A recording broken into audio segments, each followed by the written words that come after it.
Good morning student. हमारा chapter चल रहा था alternating current.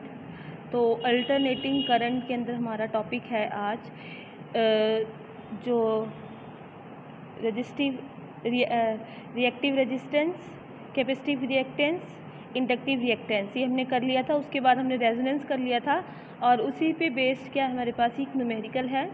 A circuit is made up of the 3200 picofarad capacitor connected in series to a 30 microhenry coil of resistance 4 ohm.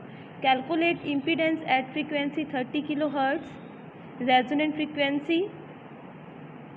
So the given is C is equal to 32 into में 10 की power -2 farad, inductor दे रखा है 30 into 10 की power -6 Henry and resistance हमें दे रखा है 4 ओम।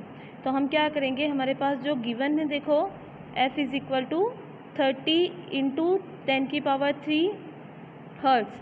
हमारे पास यहाँ पे क्या है, रिएक्टेंस ऑफ कैपेसिटर, उसका फॉर्मूला हम लिखेंगे XC is equal to 1/2 pi FC। अब हमें जो चीज़ें गिवन है उसकी वैल्यूज़ हमने पुट कर दी और XC की वैल्यू हमारे पास आ गई 1.66 इंटू 10 की पावर 3 ओम।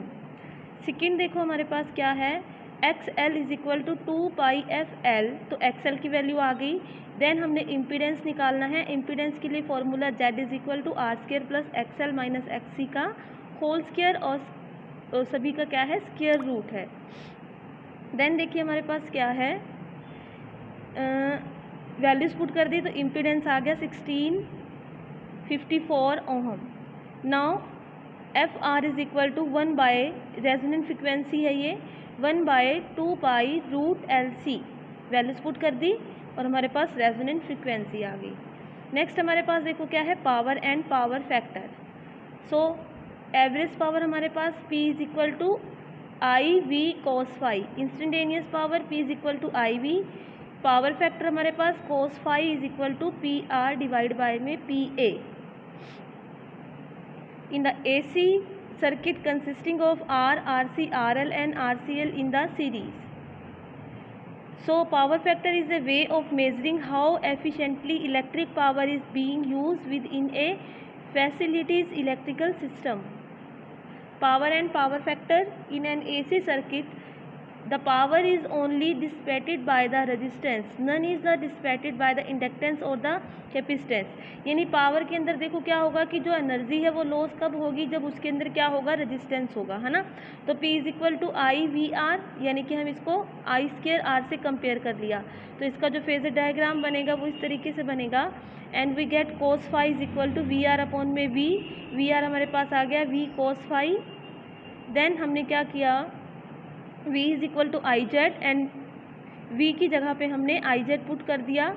तो PAV is equal to I²Z cos phi is equal to PR, where cos phi is called the power factor of the AC circuit, PR is the average real power and I²Z is called the apparent power. Power factor is defined as the cos phi is equal to PR upon में I²Z, PR upon में PA from V is equal to I square root R² plus XL minus XC bracket close X square. The power factor also can be calculated by using the equation below.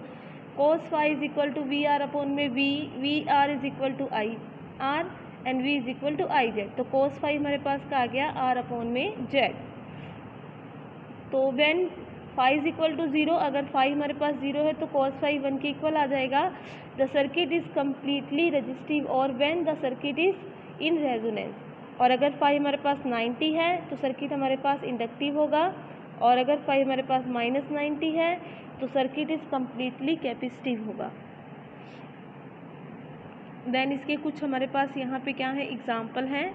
आप लोग क्या करोगे, जो हमने पीछे फॉर्मूले पढ़े यहाँ पे हिंट भी दे रखा है, इन फॉर्मूलों की हेल्प से आप क्या करोगे, इन न्यूमेरिकल को सॉल्व कर लोगे। ये सारे न्यूमेरिकल हमारे ये गिवन है। आज हम यहीं तक करेंगे। Thank you.